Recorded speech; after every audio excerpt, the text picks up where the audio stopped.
Kemudian untuk teman-teman bagi yang bisa on cam dipersilakan untuk on cam. Kemudian saya buka ya. Assalamualaikum warahmatullahi wabarakatuh. Waalaikumsalam warahmatullahi wabarakatuh. Ya, selamat siang untuk teman-teman praktikan TKDSC topik 5 hari ini. Kita bahas terkait isolasi dan pemurnian bakteri dan jamur atau fungi. Nah, sebelumnya udah saya sampaikan untuk sebelum praktikum ini untuk menonton videonya terlebih dahulu ya terkait belajar video atau maupun modulnya, karena kan nanti kita hanya menyetelnya satu kali saja karena mengingat waktu. Oke, tadi kan udah pretest ya teman-teman. Dari modul dan videonya aja udah terlihat ya kalau misalkan teman-teman sebelumnya itu udah mempelajari terkait topik ini sebelumnya di mikrobiologi umum. Tapi ada beberapa hal yang nanti kita tambahkan dan ini bisa menjadi dasar teman-teman kalau misalkan nanti ambil peminatan di bidang mikrobiologi. Nah, kemudian langsung aja. Nah, kita karena di sini ada 2 materi ya, yaitu isolasi dan pemurnian bakteri, kemudian isolasi dan pemurnian dari fungi.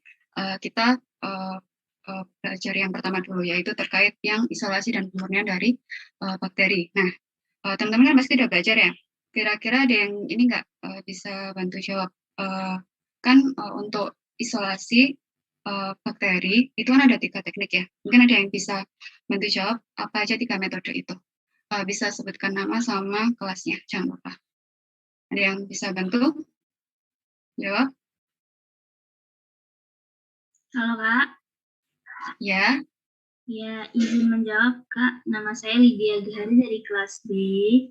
Untuk 3 teknik itu adalah spread plate, terus trick plate, dan pour plate Kak.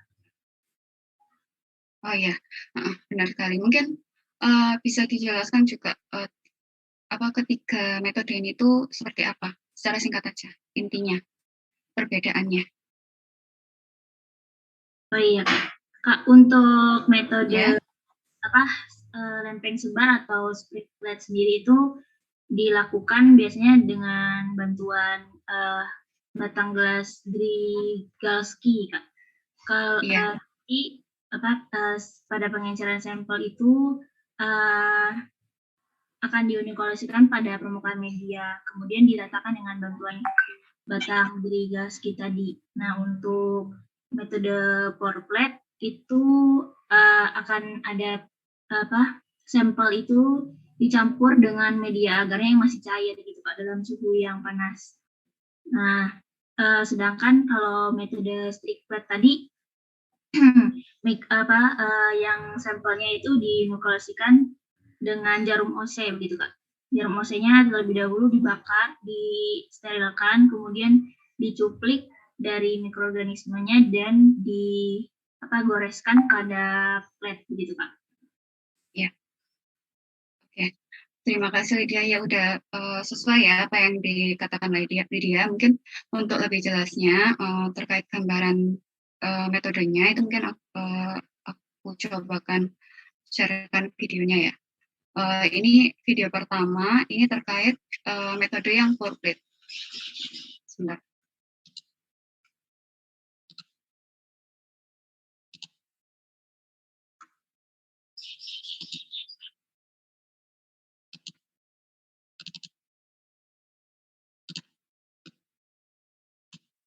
Apa udah terlihat layarnya, teman-teman?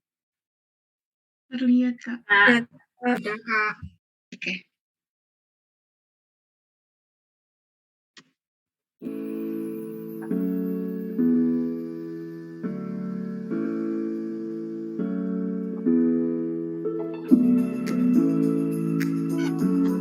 Ya, sambil aku jelasin ya teman-teman. Nah, seperti biasanya, kalau misalkan sebelum kerja terkait kultur itu dilakukan teknik aseptis terlebih dahulu, baik untuk meja kerja maupun sterilitas untuk tangannya, seperti itu.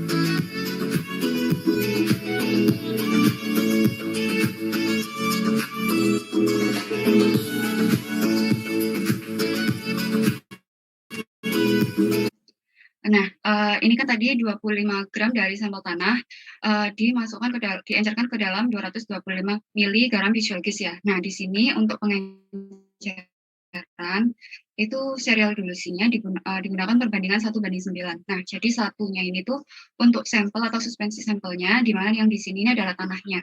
Nah, kemudian untuk pelarutnya sendiri, yang di mana di sini garam fisiologis itu adalah perbandingan 9. Makanya dia volumenya itu 225 mili, sedangkan untuk suspensi sampelnya itu 25 gram. Nah, kalau misalnya sampel padatnya ini kan, ini padat ya dari tanah. Itu dia 25 gram. Tapi kalau misalkan sampelnya cair, itu dia pakai 25 mili, kayak gitu.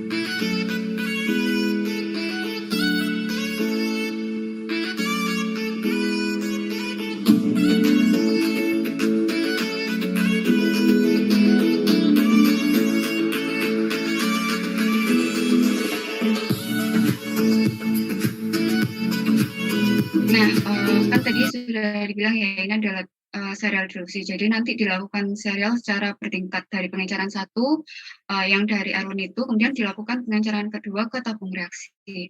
Untuk perbandingan volumenya sama seperti sebelumnya, 1:9. Di sini digunakan suspensi sampelnya itu 1 mili yang dari Erlenmeyer, kemudian dipindah ke tabung reaksi yang mengandung 9 mili dari garam fisiologis.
adalah teknik yang pour plate.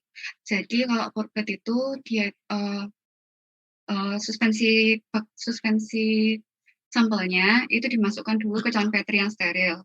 Terus baru kalau udah dimasukin suspensinya ditambahkan dengan medianya, media pertumbuhannya. Ya kan tadi kan suspensi dulu baru medianya. Nah, itu namanya pour plate. Jadi medianya ini harus cair, tapi jangan terlalu panas karena kalau misalnya terlalu panas medianya ini nanti bisa membunuh bakteri dari yang ada di suspensi ini sampelnya kayak gitu. Nah, kalau misalkan bedanya kalau sama split plate itu, kalau split itu ini ya dulu medianya itu dituangkan ke cawan agar dulu, dituangkan ke cawan Petri dulu dan ditunggu sampai padat.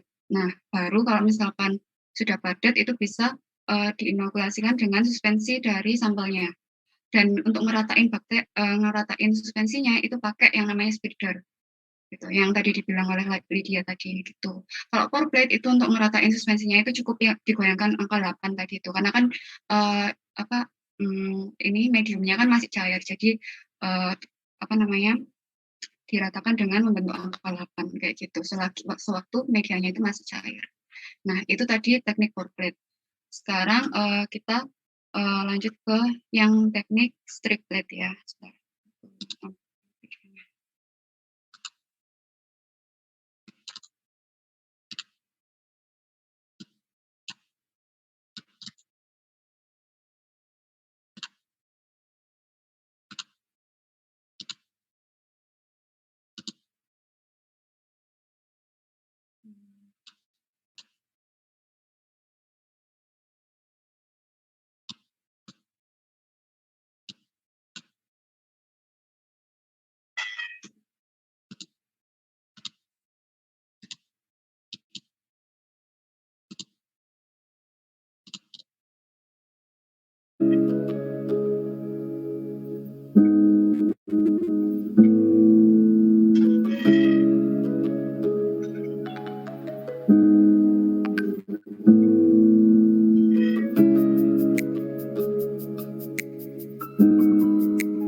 Jadi di sini itu setelah dilakukan red heating ke OSE itu ditunggu sebentar sampai OSE-nya itu agak dingin, baru nanti dipilih koloni tunggal yang ini itu dipilih koloni tunggal yang terpisah. Jadi koloninya itu benar-benar terpisah dari koloni lain yang nggak bercampur dengan koloni koloni lain. Jadi benar-benar satu kayak gitu, yang sendirian kayak gitu.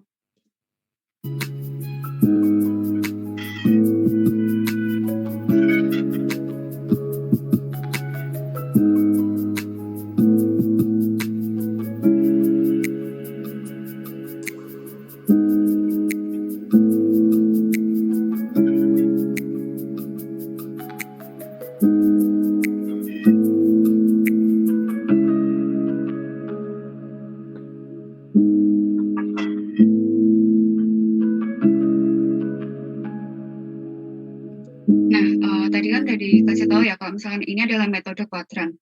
Jadi tadi ini udah digoreskan ke kuadran yang pertama ya. Nah, untuk berpindah ke kuadran yang kedua itu harus di red heating lagi untuk sebelum digoreskan ke kuadran yang kedua.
Nah,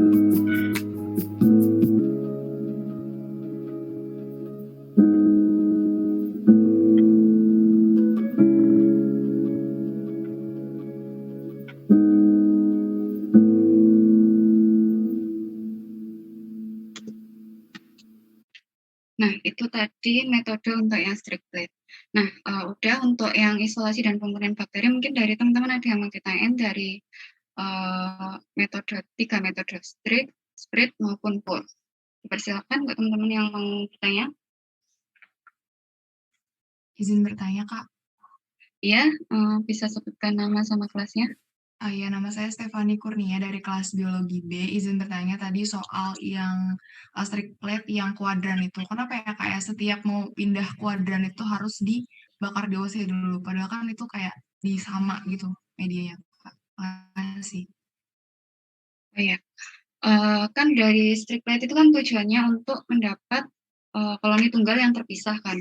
Nah, di kuadran pertama itu kan bisa terlihat ya dia itu padat sekali koloninya. Jadi untuk pindah ke kuadran 2 itu harapannya jadi lebih terpisah. Makanya itu di rating dulu. Jadi nanti harapannya semakin kuadrannya semakin jauh itu semakin sedikit kayak gitu koloni yang terpisahnya gitu. Makanya tadi di kuadran 4 kan ada koloni yang tunggal kan kayak gitu.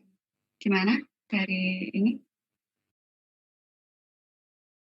Tadi siapa? Iya Kak, maaf tadi di saya terputus. Tolong bisa diulang nggak Kak? Terima kasih. Oke. Nah, jadi gini, kan tujuannya dari strict plate itu kan untuk mendapatkan koloni yang tunggal kan, yang terpisah dari koloni yang lain. Nah, kalau misalkan di kuadran yang pertama tadi kan kelihatan kan, kalau misalkan pertumbuhannya itu padat sekali. Nah, harapannya di kuadran yang kedua kan tuh semakin semakin berkurang kepadatannya. Makanya dia diraditin dulu, terus baru dilanjutkan diambil dari yang kuadran pertama kayak gitu. Jadi kan nanti semakin jauh kuadrannya semakin jauh, misalkan sampai kuadran 4 kan jadi semakin sedikit gitu loh koloninya. Jadinya biar dapat koloni yang terpisah.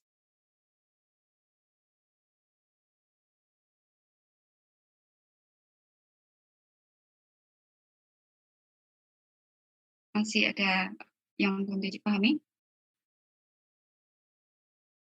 Siapa tadi? Ya Kak, jadi intinya dibakar itu supaya yang di OC itu hilang, terus pas di strikin itu ini ya, jadi lebih sedikit gitu. Oke, kayak gitu.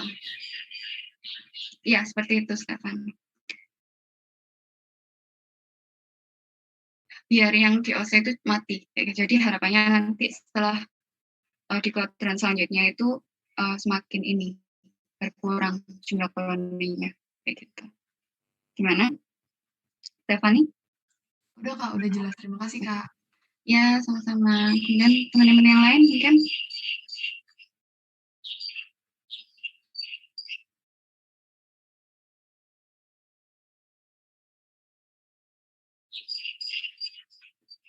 Gimana, nggak ada yang ditanyakan? Mungkin ini deh, ada yang mau jawab nggak?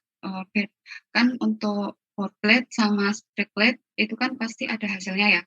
Kalau misalkan strict kan tadi jelas kan, kalau misalkan kuadran kan seperti itu. Kalau pour plate sama strict plate ada yang bisa ini nggak jawab nggak hasilnya itu kayak gimana?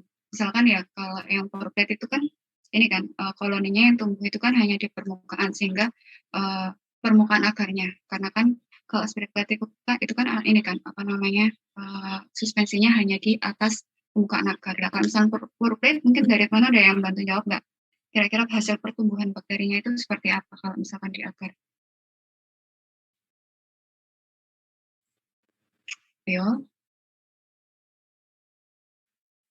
Gimana? Nggak ada? Ada loh di modul loh, teman-teman. Oke, ini saya.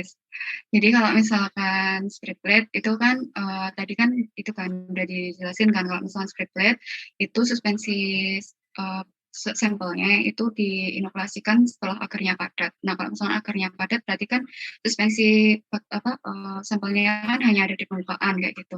Jadinya nanti bakterinya itu tumbuhnya itu hanya di permukaan akarnya aja kayak gitu. Jadi dia itu bakterinya tergolong bakteri aerob karena membutuhkan oksigen. Nah, kalau misalkan pore plate itu kan suspensi bakterinya dulu yang dimasukkan baru media akarnya kan. Nah, jadi waktu diratakan itu nanti bakterinya itu tersebar rata baik di dalam akarnya maupun di atas maupun di permukaan akarnya.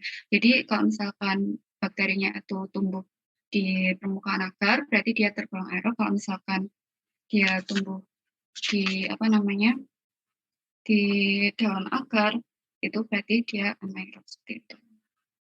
Gimana? Dari teman-teman udah jelas kah? Atau ada yang mau ditanyain lagi?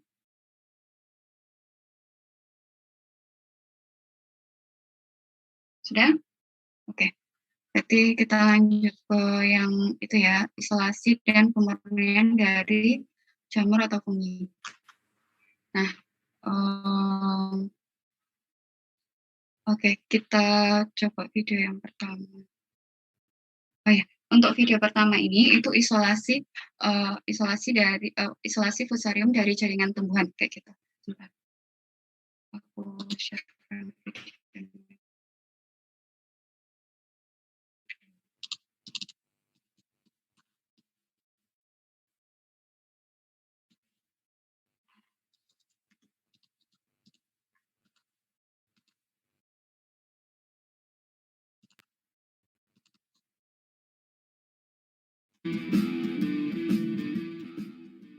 Hey, today I'm going to show you how to re-isolate Fusarium from plant tissue. We are going to use 3 different types of samples: fresh corm, fresh pseudostem, but also in samples that are not nice anymore, samples that are too dry or samples that are actually rotten. In this video, I'm going to show you how to do it. I hope you enjoy. The first thing we are going to do is to clean very well, as usual. Now we are going to need empty Petri dishes with media, filter paper, sterile, water, and bleach, 1 to 3%, and of course our samples. Now we are going to prepare our material. For that we need our empty Petri dishes, and we are going to put them in this direction. We need 3 of them, so we pour our water in the second one. We're going to use this to wash our samples. Then the bleach in the first one. And in the last one, we are going to put 1 or 2 pieces of filter paper. We are going to start with sample number 1, fresh corm. By the way, we need an additional Petri dish in which we are going to cut the material.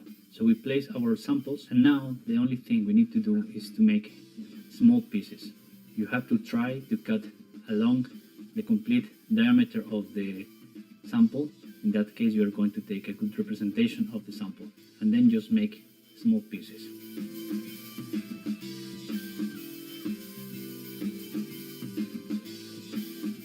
Once you have your samples, you can take the rest of the material and you can put it back in the tube. Now, you are going to transfer those little pieces to the first Petri dish that contains hypochlorite or bleach. Nah, ini kan metodenya, itu kan namanya metode sterilisasi permukaan substrat. Nah, jadi di sini ini kan tujuannya untuk mengisolasi fungi yang ada di jaringan tumbuhan. Jadi untuk permukaannya itu disterilisasi dulu dengan cara dimasukkan ke larutan ini hipoklorit. Nah, itu untuk mensterilkan permukaan, kemudian nanti dibilas dengan aqueous dan dikeringkan di kertas saring seperti itu. Jadi ini tujuan hipokloritnya untuk mensterilkan permukaan dari ini batang.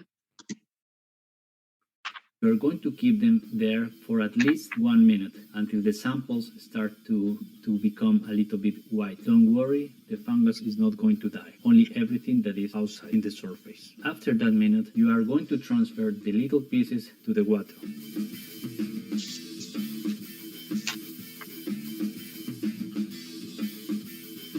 Rinse very well, and then slowly transfer to the filter. And with that, our sample number 1 is ready. Just put it apart and let it dry. Remember, the samples should be absolutely dry before you transfer them to a media. Sample number 2, pseudostem. For this type of sample, what you need to do is to get rid of the first layers. So we are going to eliminate the first, the second, and we are going to focus on the third and fourth layer, like this. And we are going to repeat the same process. Just cut very small pieces, depending on the number of plates, but I recommend you to put 5 pieces per plate. Once you have enough samples, put the rest back and repeat the procedure. First samples go to the bleach for at least, remember, 1 minute. The sample will turn a little bit whiter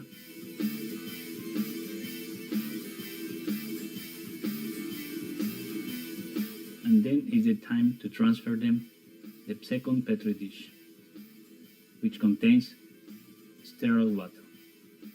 It's very important that you rinse very well, and then we just transfer to the filter paper. And with that, we are ready with sample number 2. And we start again. Again, remember, it's very important that the samples are totally dry before you put them in the Petri dish with media. But the samples should be ready in around 10 to 30 minutes. As long as you are careful and you change your material, everything. Sample number 3, the ugly one. In this case, we are going to use samples that are rotten or not in good conditions. Believe me, it works also for this kind of samples. As you can see here, we have a piece of coral, but also we have a piece of pseudostem. And we repeat the same, remember, cut in the middle of the sample and then make small pieces. When you have enough pieces, just put back the rest. This piece is enough to obtain a good colony of Fusarium. Then we put these samples apart. We save the rest, and we continue with this material that is more difficult. As you can see, it's very soft, but also full of fibers. That makes that cutting is a little bit complex, as you can see here. When you manage to take small pieces, you can use those ones to isolate the fungus, something like this. I'm going to how they turn in a different color, and you can observe the vascular tissue colonized by Fusarium, and those are the pieces that we are going to use to re-isolate the fungus. So after that, we repeat the procedure. We put our samples into the bleach like this.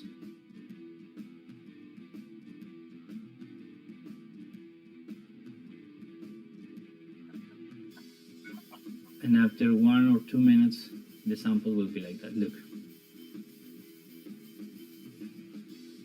You can clearly see the vascular tissue, the red discoloration. This is where the Fusarium is located, and we are going to take it from there. You see these small pieces also. So after that, we transfer again to the water, pieces of coral. We rinse very well, and also the pieces of pseudostem. It's exactly the same. Remember, they were absolutely dark, but now they look perfect. Put it in paper and filter paper, and that's it. Now, when the samples are ready and are dry, it's time to transfer them to media. I'm using here PDA with streptomycin. The information on how to prepare the media, you can find it in the information box. Also, Sometimes I use Comada media, more difficult samples, like for example soil. What we are going to do is just transfer those pieces there. Don't forget labels. If you don't have labels, use a marker. This is very important.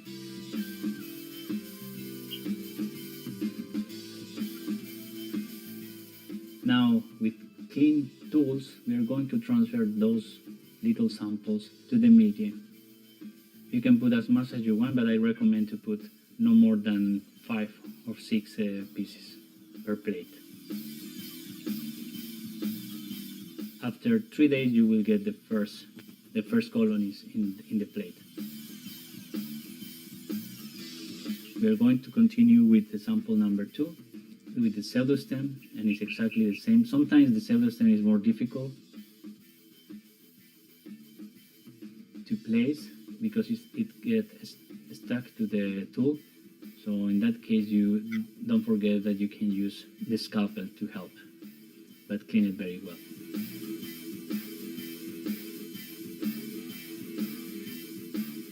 Then put it there, press a little bit, and that's it. Sample 2.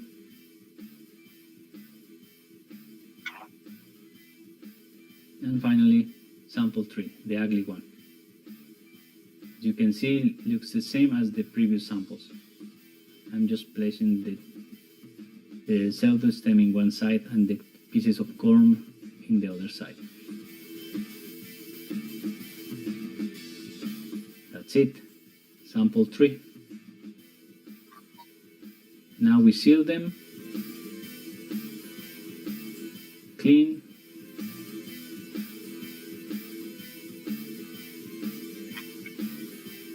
and we put our samples in the incubator. 25 to 27 degrees is a perfect temperature, and also it has to be dark.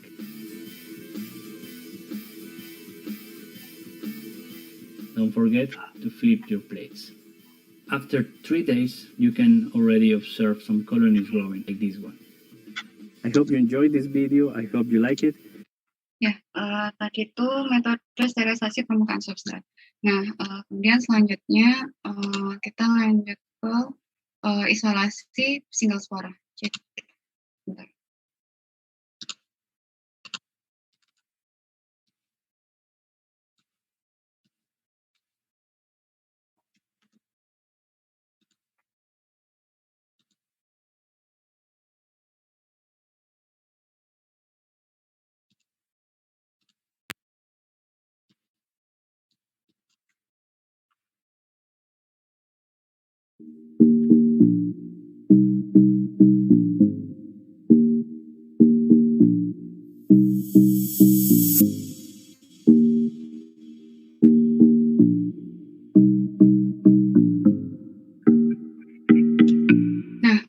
Jadi untuk isolasi single spora di sini itu pakai serial dilusi. Jadi konsepnya itu mirip sama yang serial dilusi tadi.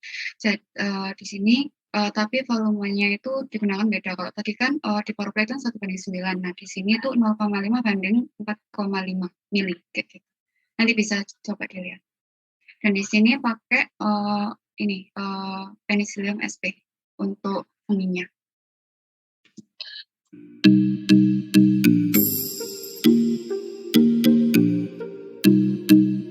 Ini untuk distillate waternya itu pakai 4,5 mili untuk pelarutnya.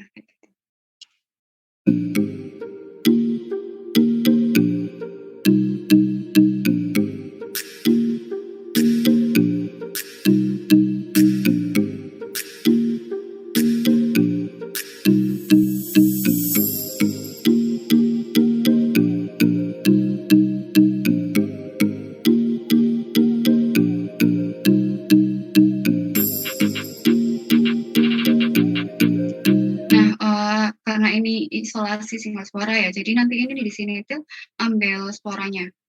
Yang hitam-hitam itu spora. Jadi biasanya itu usia fungi yang diambil itu yang udah berusia lumayan tua. Karena kan kita kan butuhnya yang berspora kayak gitu.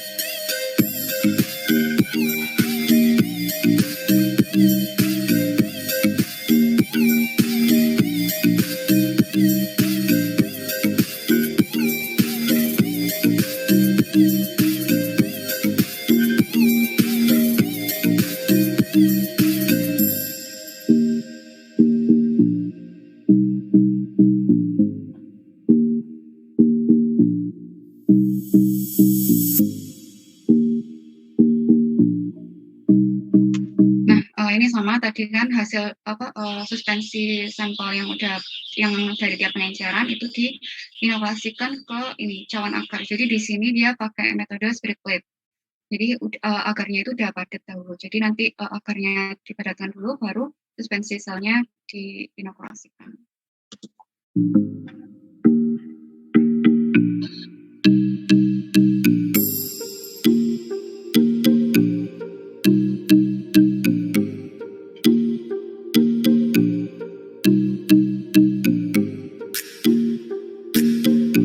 Nah, ini hasil dari inkubasi 24 hingga 48 jam seperti itu.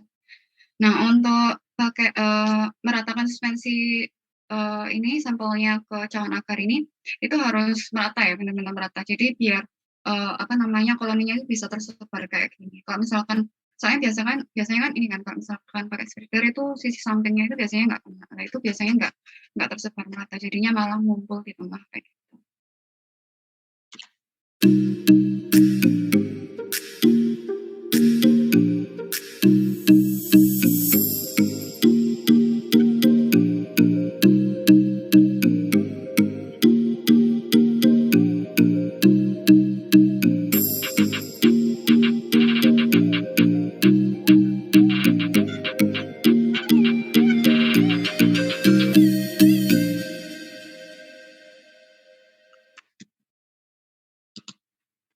Nah, itu tadi. Kemudian itu tadi kan isolasinya ya. Kemudian setelah ini ada video terkait transfer fungi ke medium yang baru. Sebentar.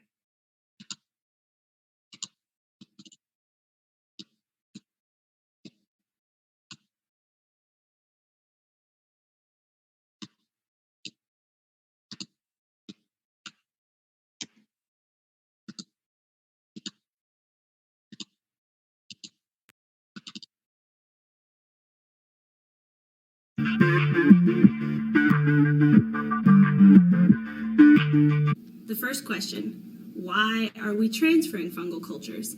Well, when you perform experiments and you work with organisms, you want to make sure that the organism that you're performing your experiments with is actually the organism you're trying to test.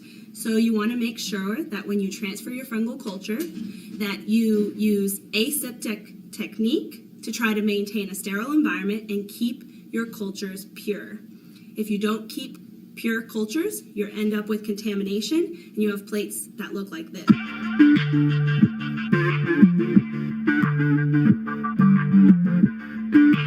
Right, so the materials. First, you need your fungal culture. Today, we're working with Sclerotium ralphii. You can see that it's growing radially and there's a lot of mycelial strands. And when we cut this culture, we're going to cut from the outside edge because that's where the culture is actively growing. We also need to transfer it to a growth medium. Today, we're working with potato dextrose agar. This is a semi-solid jelly-like substance that has nutrients in it. The tools that we use to transfer are scalpel, cork borer, and spatula. We also need alcohol and alcohol lamp, and parafilm, marker, and we need our safety supplies. Put on your goggles and put back your hair. All right, let's get started.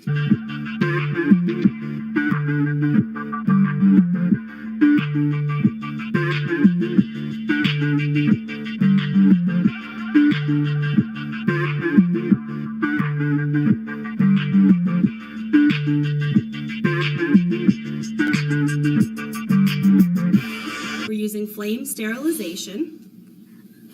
After you flame your tools, you'll cut inside a piece of the agar that you're not going to use so that you can cool your tools. As I said, you cut from the edge of the culture.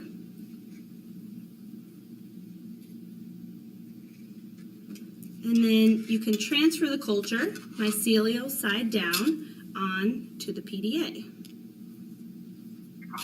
You can also do this with a cork borer.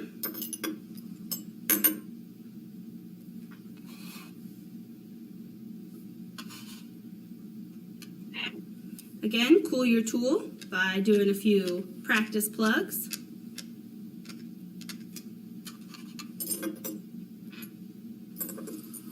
And you use your spatula to transfer the culture onto the PDA plates. Again, cool your tool.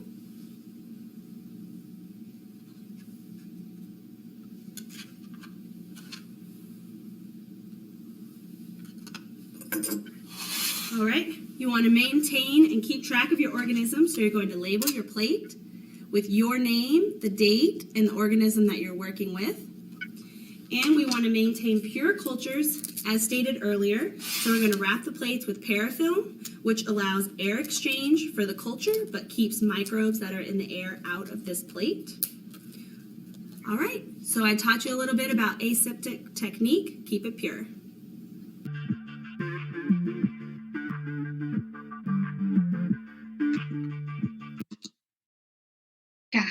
Itu tadi 3 itu terkait isolasi fungi dan pemurnian fungi. Mana dari teman-teman mungkin ada yang ditanyain, atau yang dari bakteri tadi juga mungkin masih ada yang mau ditanyain, dipersilakan. Halo Kak. Ya, Iya, saya Lydia dari kelas B, izin tanya Kak. Itu yang video terakhir tadi yang apa? transfer. Itu dia kan pada saat dipindahkan ke media baru itu katanya upside down ya Kak ya. Dibalik itu kenapa ya Kak? Dibalik ya Kak. Lalu untuk teknik aseptisnya sepertinya kalau orang di luar itu tadi tidak memakai sarung tangan ya Kak ya. Terus tidak menerapkan aseptis seperti kita itu kenapa ya Kak kira-kira? Apakah memang ada regulasi masing-masing negara gitu Kak? Terima kasih. Ya, pertama yang tadi itu ini ya, sampelnya itu dibalik. Nah itu soalnya kan gini kan, tadi kan waktu dipotong, itu kan ini funginya itu kan ada di ini kan, di permukaannya kan. Jadi kalau misalkan nanti ditaruh di agar yang baru itu nggak dibalik, kan ini nggak ngenain media pertumbuhan yang barunya kayak gitu. Ya, jadinya ini sih, kayaknya pertumbuhannya nanti makin lama kayak gitu. Kan harapannya kalau misalkan dibalik, itu kan langsung funginya itu spora-spora dan miselnya itu langsung kena ke agar yang baru kan. Jadi harapannya itu ini lebih cepat tumbuhnya kayak gitu waktu inkubasi juga. Terus mungkin untuk teknik aseptis ya, kalau teknik aseptis itu ini kan biasanya kan sterilisasi meja, terus habis itu tangan ya. Kalau misalkan butuh sterilitas yang tingkat tinggi, yaitu pakai glove biasanya. Nah, tapi gimana ya? Kalau misalkan sterilitas itu tergantung sih. Kalau misalkan nggak terlalu memperhatikan, itu biasanya tingkat kontaminasinya tinggi. Tapi yang selama ada ini bunsen, terus habis itu meja, terus sama tangannya udah steril aja, menurut aku ini sih udah bisa aseptis kayak gitu. Gimana dari Lydia? Ada feedback? Oke, terima kasih Kak atas penjelasannya. Iya. Kemudian dari teman-teman yang lain mungkin? Pak, izin bertanya. Iya, siapa ini? Saya Sheila. Kelas biologi B. Untuk yang subset pertama itu kan yang post. Ini Sheila, tolong dikasih lagi suaranya. Kalau udah kedengaran belum? Iya, sudah. Yang prosedur stem itu kan pakai lapisan yang 3/4 ya Kak. Nah itu kalau boleh tahu kenapa pakai lapisan yang di dalam yang 3/4 itu. Terus sama yang buat bleachnya itu tadi pakai hipoklorit. Kalau misalnya selain hipoklorit itu bisa nggak Kak bleachnya? Makasih. Ini pertanyaan yang kedua apa tadi? Yang setelah pseudostem itu? Itu Kak, larutan bleach selain hipoklorit itu bisa dipakai nggak Kak? Kan tadi kalau yang itu pakai hipoklorit. Gimana Kak? Kedengaran? Bisa diulang? Oh ya, itu Kak, larutan bleaching yang kan pakai hipoklorit ya Kak. Nah, bisa nggak Kak selain pakai hipoklorit itu buat bleachingnya? Oh ya. Terima kasih Kak. Oke. Kalau misalkan larutan antiseptiknya itu bisa kok selain hipoklorit itu bisa pakai etanol. kayak gitu. Bisa pakai etanol, tapi itu sih kondisional, bisa pakai hipoklorit, bisa pakai etanol. Kan yang penting sama-sama larutan antiseptik yang bisa mensterilkan permukaan substratnya kayak gitu. Terus kemudian yang pseudostem ya, pakai yang jaringan dalam. Mungkin karena ini deh, nyari fusariumnya nyari funginya yang melekat, karena kan endofit ya, jadi nyari yang jaringannya yang berada di dalam, yang paling dalam kayak gitu. Gimana deh? Baik, Kak. Terima kasih banyak, Kak. Ya. Mungkin dari teman-teman yang lain?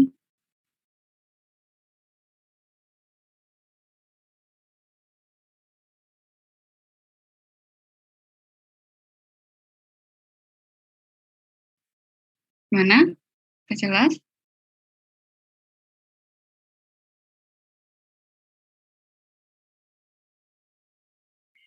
Saya ingin bertanya. Ya, Nur Aini. Ya, saya Nur Aini dari kelas C ingin bertanya. Tadi itu waktu yang di isolasi fusarium, itu kan berapa sampel dipotong-potong jadi kecil-kecil gitu ya, Kak. Itu apakah ada ukuran tertentu? Terus kalau kita kayak kebesaran gitu motongnya ada pengaruhnya nggak sama hasil? Untuk ukurannya itu kurang lebih 1 cm, tapi kayak gitu, kurang lebih 1 cm aja. Ini sih Dek, kan ini kan isolasinya dari jaringan tumbuhan ya, kan dia kan fusariumnya ada di jaringan tumbuhan. Mungkin kalau misalkan terlalu besar juga susah juga kan ngeletakin ke ini cawan petrinya, karena kan ini disesuaikan dengan ukuran cawan petrinya kayak gitu. Terus habis itu juga kalau misalkan masih belum mengenai jaringan tumbuhannya, kan nanti masih belum bisa ini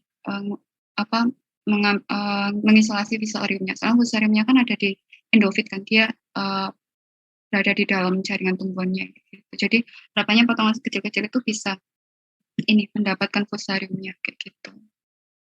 Gimana, Nur Aini? Sudah menjawab, Kak. Terima kasih. Oh iya. Gimana? Ada yang lain?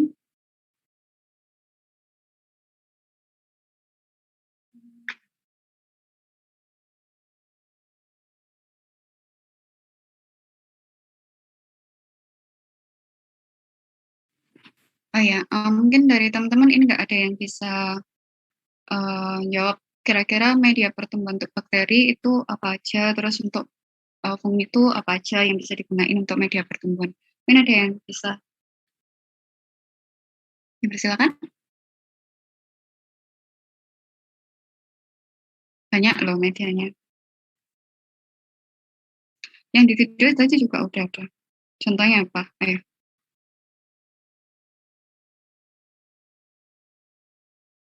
Banyak loh. Tahu? Jadi kalau misalkan untuk bakteri itu biasanya itu ini nutrien agar. Nah itu. Nah kalau misalkan bakteri itu nutrien agar, kalau misalkan fungi itu biasanya pakai PDA. Itu biasanya kalau isolasi itu pakai itu yang sering-seringnya. Nah Na itu nutrien agar. Kalau misalkan untuk itu media padatnya. Kalau misalkan cair, kayak kultur cair itu ada juga nutrien broth, jadi dalam bentuk cair. Brothnya itu dalam bentuk cair, kalau agar itu berarti dalam bentuk padatnya. Terus kemudian ada kalau PDA itu ini untuk menumbuhkan fungi kayak gitu. Biasanya ditambahi streptomycin buat menghambat pertumbuhan dari bakteri. Jadi biar yang tumbuh itu benar-benar cuma fungi aja kayak gitu di PDA itu. Gitu. Nah, dari teman-teman nggak ada yang tanyain, atau mungkin ini tak ada yang dari videonya yang belum jelas, ada yang mau coba ditampilkan lagi gitu sambil melihat-lihat mana yang bingung. Permisi Kak. Ya. Ya saya izin bertanya Kak. Hmm? Sebelumnya kan di video itu dia isolasi fusarium dari sampel tanaman gitu ya Kak. Udah diketahui kalau itu tuh yang bakal diisolasi itu si fusarium. Nah kalau misalnya kita nggak tahu gitu, belum tahu jenis jamur yang bakal diambil dari sampel tanaman itu, metodenya beda atau sama kayak gitu ya Kak? Karena kan kita nggak tahu nih spesiesnya apa gitu Kak? Apa ada tahapan lain gitu untuk isolasinya? Terima kasih Kak. Ya. Nah, kalau misalkan itu ya tadi ya, tadi kan itu kan fusarium ya. Nah, misalkan kalau misalkan untuk fungi yang belum diketahui itu macam-macam sih tekniknya. Soalnya yang tadi juga ini sih belum tentu fusarium. Jadi kalau misalkan untuk memastikan dia itu benar-benar fusarium harus dilakukan teknik identifikasi kayak gitu. Ada tahapannya lebih lanjut nanti kalau misalkan masuk mikrobiologi bisa tahu tahapan lanjutnya. Nah, tapi kalau misalkan teman-teman mau isolasi fungi dari sampel yang lain ya, selain sampel tanaman, misalkan kayak tanah tadi lah itu bisa pakai teknik purplate juga sama, cuman medianya yang dipakai itu beda. Kalau misalkan tadi bakteri di purplate itu pakai media Na toh untuk menumbuhin bakteri lah. Tapi kalau misalkan mau numbuhin fungi atau jamur itu pakai media PDA kayak gitu. Tekniknya sama, pakai purplate bisa kayak gitu. Misalkan mau nyari misalkan mau isolasi bakteri sama fungi dari sampel tanah, lah itu bisa pakai teknik purplate itu kan. Tapi kalau misalkan bakteri itu ditumbuhin di Na, kalau misalkan mau numbuhin bakteri, mau numbuhin jamurnya itu di media PDA kayak gitu. Itu bisa salah satu metodenya. Jadi banyak kok bisa pakai yang tadi metode sterilisasi permukaan substrat, bisa pakai yang purplate ini tadi serial dose itu bisa kayak gitu. Gimana tadi Naila? Apa sudah jelas? Iya Kak, izin feedback boleh ya Kak? Oh iya. Berarti sebenarnya itu kalau misalnya kita ambil sampel dari kayak mungkin tanaman atau tanah gitu kan, berarti sebenarnya itu belum benar-benar dipastikan kalau misalnya apa yang kita targetin bakterinya itu atau jamurnya gitu ya Kak, itu bakalan ada gitu kan ya? Berarti itu baru diperkirakan ya Kak? Nah, iya jadi isolasi itu belum tentu itu ini fusarium, ini enggak, belum bisa kayak gitu. Itu baru bisa kok dipastikan secara molekuler. Tapi teman-teman bisa memastikan ini secara karakteristik aja. Biasanya kalau misalkan mau ini ya misalkan fusarium kayak tadi ya, itu mungkin bisa dilihat dari ini sih karakteristik koloninya. Sama nanti karakteristik mungkin ada ujian lanjutan misalkan kayak apa ya. Ya itu biasanya sih ini sih karakterisasi koloninya. Biasanya bisa dilihat biasanya fusarium tuh koloninya tuh bentuknya kayak gini, warnanya kayak gini, kayak gitu. Jadi bisa dideteksi. Tapi untuk memastikan itu benar-benar fusarium atau bukan tuh biasanya dilanjut tadi uji identifikasi secara molekuler kayak gitu. Gimana, Nila? Oke, terima kasih Kak untuk jawabannya sudah menjawab. Iya. Dari teman-teman yang lain? Permisi Kak. Ya, Maurin. Ya, saya Maurin dari kelas B, izin bertanya Kak. Ini sedikit menyambung di teknik aseptis yang video terakhir tadi yang jamur. Itu apa ada perbedaan ya Kak dengan teknik aseptis di bakteri? Karena kalau dari pemahaman saya itu kalau di teknik aseptis bakteri itu harus dilakukan di dalam LAF. Kemudian meskipun tadi di video itu ada api bunsen, itu cawan petri yang berisi media juga yang berisi kultur itu tepinya tidak dipanaskan di api bunsen dulu begitu Kak. Jadi langsung dibuka kemudian langsung dipindahkan dan ditutup kembali. Itu apakah memang ada perbedaan atau bagaimana ya Kak? Terima kasih.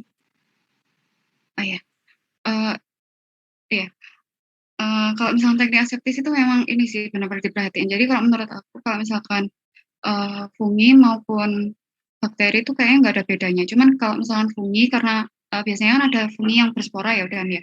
Nah spora itu kan spora kan bisa berterbangan ya, itu biasanya ini pakai kacamata yang tadi kayak orangnya itu tadi kayak itu mungkin biar mencegah sporanya itu masuk mata kayak gitu mungkin. Soalnya spora kan bisa terbang kayak gitu. Nah terus habis itu ini kalau teknik aseptis itu benar-benar harus diperhatiin jadi kalau menurut aku karena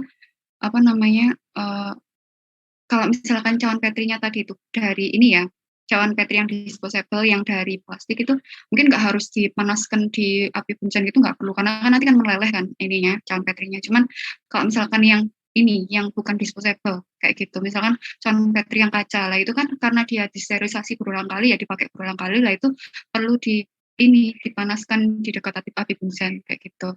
Nah kalau misalkan yang disposable kayak cawan petri disposable atau ose itu tadi dispose itu kan biasanya ada yang disposable juga. Lah itu nggak perlu dipanaskan di api bunsen kayak gitu. Soalnya kan dia dari plastik dan cuma sekali pakai kayak gitu. Jadi udah steril kayak gitu.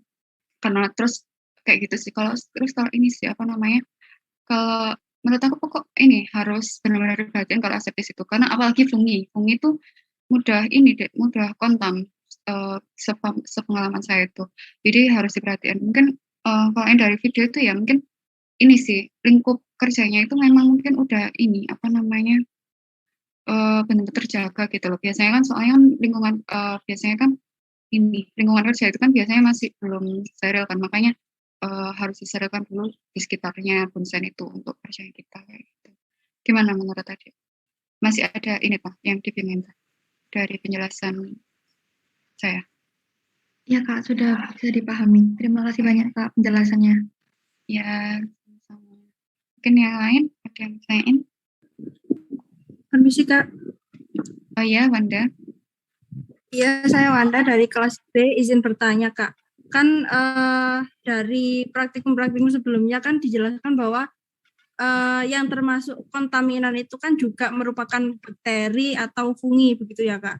Nah, misalkan kalau kita yang tadi kultur fungal gitu Bu. Gitu Kak. Terus kalau misal kontaminannya itu juga dari misal fungi lain, itu cara membedakannya itu bagaimana ya Kak? Terima kasih.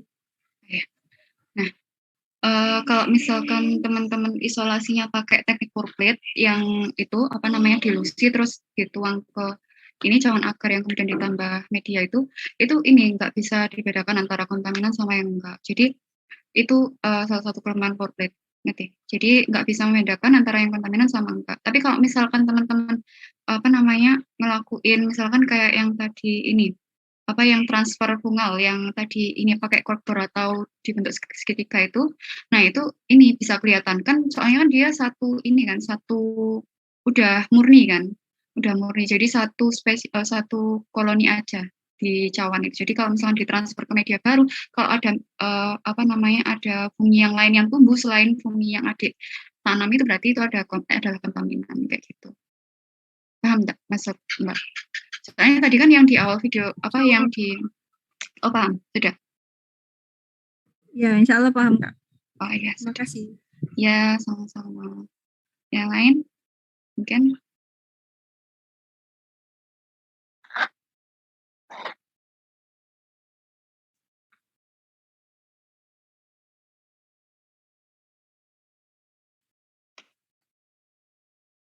Ada lagi? Oh ya, siapa ini?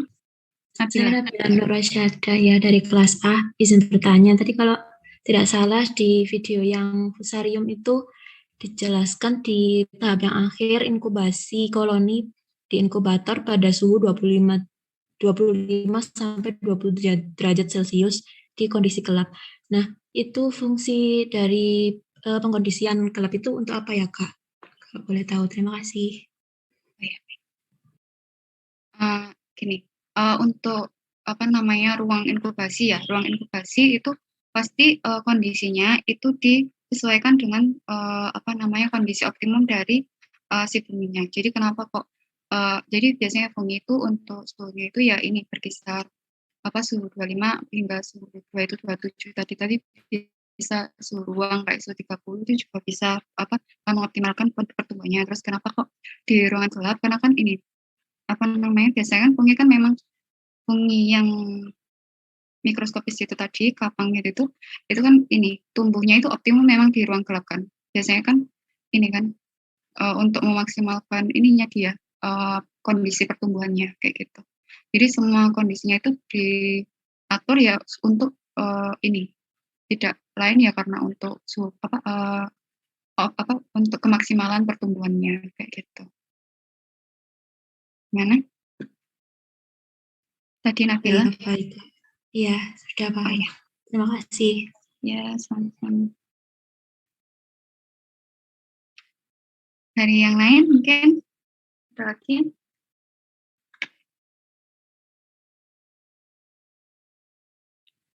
Sampai jam berapa nih Mas? biasanya? Biasanya ini Pak, sampai jam 3-an itu Pak. Tapi setelah jam 3 itu nanti ada post-session masih. Oke. Mungkin saya bisa menambahkan ya. Oke Pak. Dan nanti sambil tadi ada yang kurang jelas bisa bertanya juga. Oke, baik. Assalamualaikum warahmatullahi wabarakatuh. Ya, selamat siang menjelang sore adik-adik semuanya. Ya, saya senang sekali bisa ketemu lagi di mata kuliah yang tergolong baru ya, teknik dasar, kultur sel dan jaringan. Jadi munculnya mata kuliah ini mungkin adik-adik sudah disampaikan di dosen-dosen sebelumnya, ingin membekali lulusan S1 biologi untuk keterampilan dasar teknik kultur ya. Karena sebelumnya kalau misalnya mikrobiologi, ada mikrobiologi umum, ya setidaknya diajarkan juga teknik dasar untuk bakteri, fungi, dan mikroba lain. Sedangkan untuk tumbuhan dan hewan, kalau adik-adik tidak mengambil mata kuliah pilihan, kalau hewan kan kultur sel hewan, kalau tumbuhan kultur jaringan tumbuhan, ya tidak akan tahu caranya atau prinsip dasar untuk mengkultur tumbuhan, hewan. Nah, oleh karena itu ditampilkanlah atau ditambahkan mata kuliah baru untuk mahasiswa semester 5. Harapannya meskipun nanti mahasiswa itu minatnya mungkin di mikrobiologi, itu setidaknya tahu juga konsep dasar untuk kultur tumbuhan dan hewan. Dan sebaliknya yang minatnya di hewan tahu juga untuk tumbuhan dan mikrobiologi. Jadi itu tujuannya. Jadi mohon adik-adik mempelajarinya dengan serius dan menyimak penjelasan dosen maupun asistennya. Dan saat kuliah juga. Untuk materi kuliah nanti akan memperkuat konsep-konsep di praktikum. Nah, di mikrobiologi adik-adik pasti sudah pernah mendapatkan sebagian materi tadi di mikrobiologi umum. Memang kita ingin merefresh kembali beberapa teknik dasar terkait khususnya kultur mikrobanya. Itu kita ulangi lagi dan kita tambahkan beberapa teknik untuk fungi yang sebelumnya belum disampaikan. Nah, di mikrobiologi yang harus adik-adik pahami adalah teknik aseptis ya. Juga ada juga ya konsep teknik aseptis untuk kultur tumbuhan dan hewan, semuanya sama, bagaimana caranya supaya kulturnya itu tidak terkontaminasi dan pertumbuhannya seperti harapan ya, sehat ya, terus murni dan sebagainya, sehingga tidak, jika dilakukan penelitian lebih lanjut itu hasilnya lebih valid. Hal-hal yang perlu dipersiapkan ya pastinya meja kerja tadi harus steril, aseptis ya, dengan semprot alkohol 70%, kemudian daerah sekitarnya itu tidak ada apa ya, istilahnya tertutup ya, udara, sirkulasi udaranya itu bersih. Itu hal yang harus diperhatikan, kecuali kalau penelitiannya di lapang ya. Meskipun mikrobiologi kita boleh aja inokulasi atau ambil sampling atau istilahnya porpage preplate itu di outdoor gitu, misalnya waktu di hutan atau praktikum ke lapangan, karena sampelnya harus segera diinokulasi, itu sangat memungkinkan selama memang persiapannya sudah siap, yang kita bawa api punsen dari yang spiritus atau apapun dan peralatannya sudah disiapkan, itu boleh seperti itu. Nah, untuk alat pelindung diri seperti sarung tangan, kacamata, pakai jas lab, itu sebenarnya hal yang standar ya secara internasional. Pekerjaan di lab itu harus menggunakan 3 alat pelindung diri tadi. Setidaknya jas lab. Karena kalau sarung tangan sama kacamata itu tergantung objek yang akan kita kerjakan, apakah bakteri itu termasuk yang berbahaya atau tidak. Namun lebih amannya ya semua digunakan ya, mau sarung tangan sama kacamata. Mungkin kalau untuk kacamata di daerah kita memang belum terbiasa, namun adik-adik mungkin tahu ya, beberapa hari lalu, minggu lalu kita divisit oleh tim akreditasi internasional, dan salah satu hal yang menjadi saran tim visit assessor itu adalah agar selama praktikum alat pelindung diri itu digunakan semua, jadi minimal jas lab, kemudian sarung tangan dan kacamata. Nah, nanti sepertinya setelah kalian bisa luring praktikum, alat pelindung diri ini harus disediakan masing-masing karena sifatnya personal. Ya, oke. Itu yang pertama untuk teknik aseptis. Nah, tadi ada pertanyaan kenapa tadi waktu bakteri kok di LAF, laminar, sedangkan satunya yang untuk transfer bakteri jamur tadi bisa di luar dan tidak pakai sarung tangan, tapi hanya kacamata, bahkan nggak pakai jas lab. Nah, yang contoh yang video terakhir tadi mungkin sedikit contoh yang tidak bisa dicontoh ya, maksudnya video yang tidak bisa kita tiru. Ya, namun kita hanya mempelajari konsep teknisnya saja. Tapi untuk kesiapan dari pekerjaan itu memang ada yang salah. Tapi kalau terkait tadi disampaikan dengan patternnya kan berupa plastik ya, disposable. Dan kenapa tidak dipanaskan? Itu alasannya karena bahannya plastik nggak mungkin dipanaskan. Dan kondisi kelembaban udara di luar negeri sana itu lebih rendah ya dibandingkan di negara kita. Di negara tropis itu kelembabannya di atas 50% atau bahkan di atas 60%. Sehingga peluang kontaminasi spora jamur atau bakteri itu di udara itu sangat tinggi di negara kita. Nah, di negara subtropis dengan kelembaban yang rendah itu sporanya itu tidak sebanyak kita. Jadi membuka John Petri tanpa harus dibakar tepinya itu masih relatif tidak ada kontaminasi, sehingga tingkat kontaminasinya pun sangat kecil. Itu saya alami waktu saya studi di Australia, itu juga heran kenapa orang di sini kok bekerjanya kok nyantai ya, tidak seperti kita kayak ketakutan kontaminasi. Rupanya memang ya kelembapan udara itu yang menjadi kuncinya.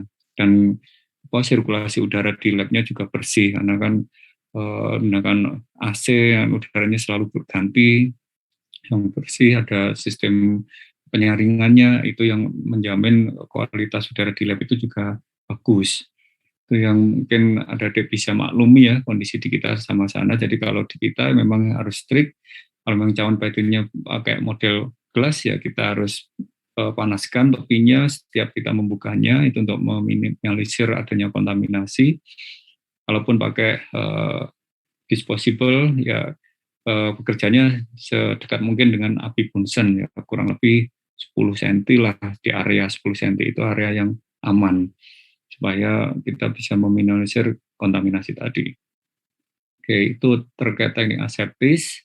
Dan kadang juga di mikrobiologi kita tidak perlu, ada yang tidak pakai glove ya, sarung tangan, tapi syaratnya kalau tidak pakai sarung tangan harus disemprot alkohol ya, jarinya sampai semuanya tersemprot semua, kemudian dikering anginkan.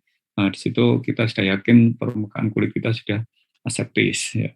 Namun juga tidak boleh jarinya terus dimasukkan ke dalam cawan Petri atau sampai menyentuh agar, itu kemungkinan kontaminasi juga lebih tinggi kalau seperti itu. Jadi kita tetap seminimal mungkin kontak dengan isi cawan Petri atau tabung reaksi itu tidak terjadi. Oke. Namun dengan kalau kita menggunakan sarung tangan itu kan kadang kita sering memegang wajah dan sebagainya, itu lebih terkontrol. Oh iya pakai sarung tangan, tapi kalau tidak pakai sarung tangan ya kita kebiasaan mungkin kalau hidung gatel langsung megang hidung. Nah itu peluang untuk atau kontak terinfeksi itu juga semakin besar. Jadi hati-hati kalau bekerja di lab apapun, tangan kita nggak boleh menyentuh area wajah, leher, karena di sana sangat sensitif terjadi infeksi. Itu yang harus diperhatikan. Kalaupun terpaksa harus ingin karena gatel atau apa ya cuci tangan dulu di air mengalir pakai sabun, setelah itu baru boleh menyentuh wajah. Dan keluar lab pun juga harus sebaiknya cuci tangan supaya kalau mau makan atau apa itu sudah bersih tangannya. Ya seperti prokes sekarang ya, itu sangat jadi kebiasaan baru di kita nanti kalau cuci tangan dan sebagainya. Nah, tentunya aseptis seperti itu. Kemudian kita ke arah proses isolasi ya. Isolasi jamur sama bakteri konsepnya sama, bisa kalau menggunakan metode dengan pengenceran bertingkat atau serial dilution, Target kita mendapatkan bakteri jamur sama saja, boleh dengan pore plate atau sprit plate. Ya, perbedaannya kalau pore plate tadi sudah disampaikan, pertumbuhan bakteri atau jamurnya itu kalau itu tidak hanya di permukaan tapi juga di dalam agar atau bahkan di bawah, karena terutama bakteri itu ada yang sifatnya bisa fakultatif anaerob, ada yang aerob. Itu kalau aerob pasti di permukaan agar. Kalau jamur umumnya saya di permukaan atau sedikit yang di bawah di dalam agar. Sehingga bagi kita yang untuk memudahkan targetnya adalah aerob, ya kita menggunakan sprit plate saja. Dengan sprit plate tadi pastinya semua isolat tadi koloninya baik jamur maupun bakteri tumbuhnya di permukaan, dan itu akan memudahkan kita untuk memurnikan, mengambilnya. Kalau di permukaan kan harus mencokel agarnya dan diambil, itu perlu pengalaman atau skill khusus untuk hal tersebut. Itu pertimbangan, namun sedikit kelemahan dari sprit plate itu menghabiskan waktu cukup lama, ya, lebih panjang daripada pore plate karena harus menunggu medianya disiapkan padat dulu. Nah, padat pun itu harus dipastikan permukaannya kering benar. Jangan ada permukaan, ada airnya masih basah gitu. Kalau masih basah, waktu kita inokulasikan sampel, itu maka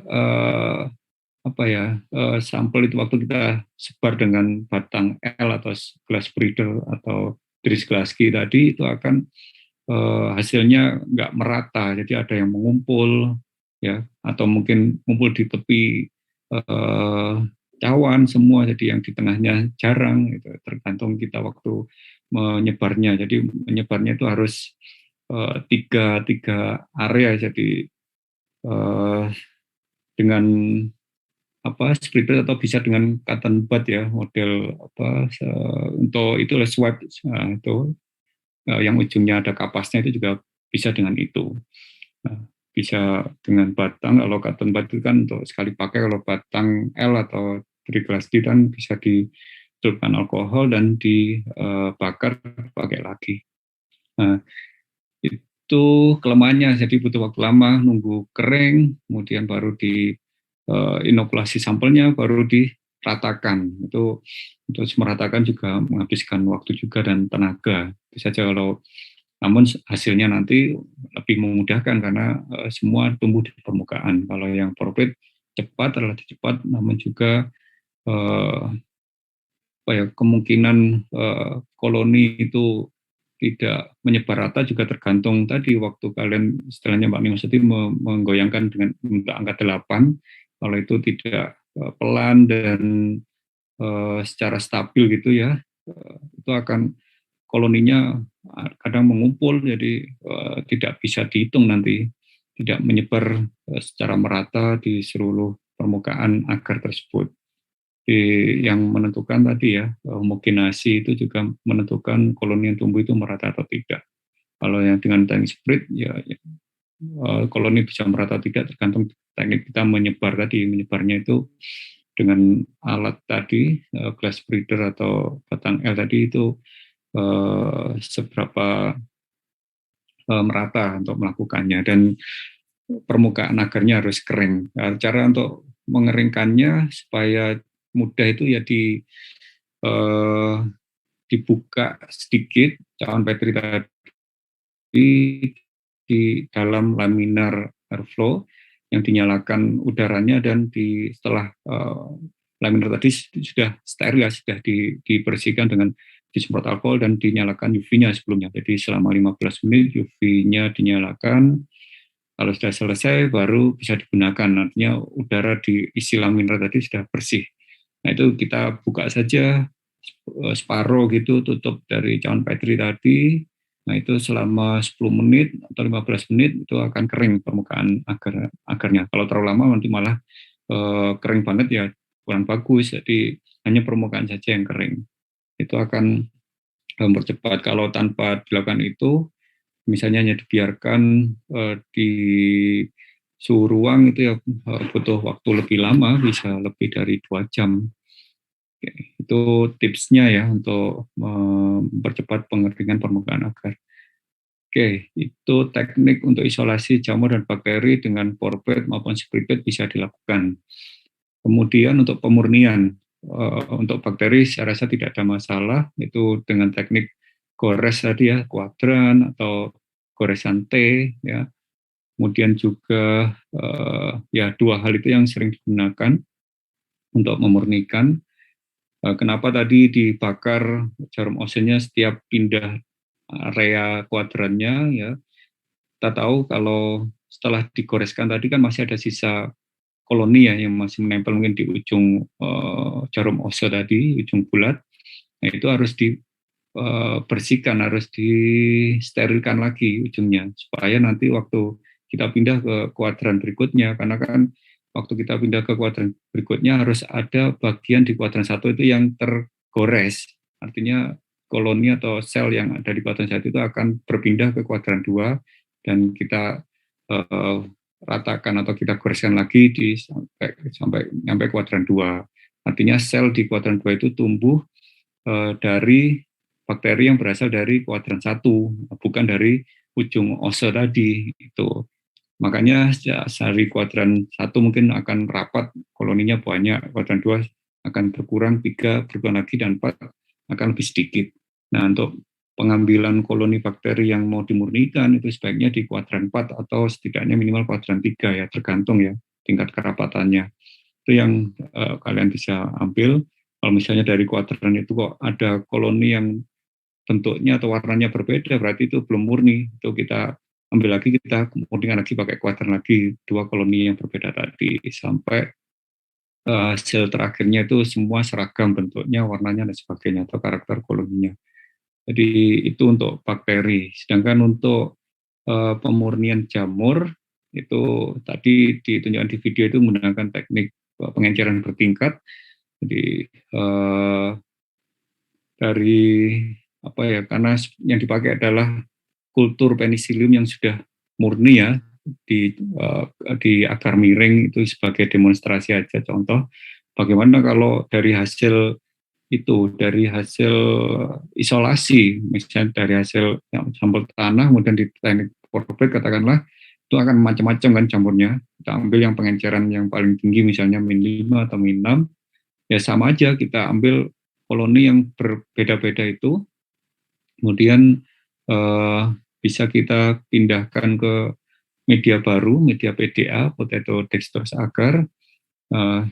Cara untuk memindahkannya bisa langsung diambil, kemudian seperti tangki transfer tadi, diambil koloni tadi, ditaruh di cawan Petri, di tengahnya langsung ditusuk di tengahnya.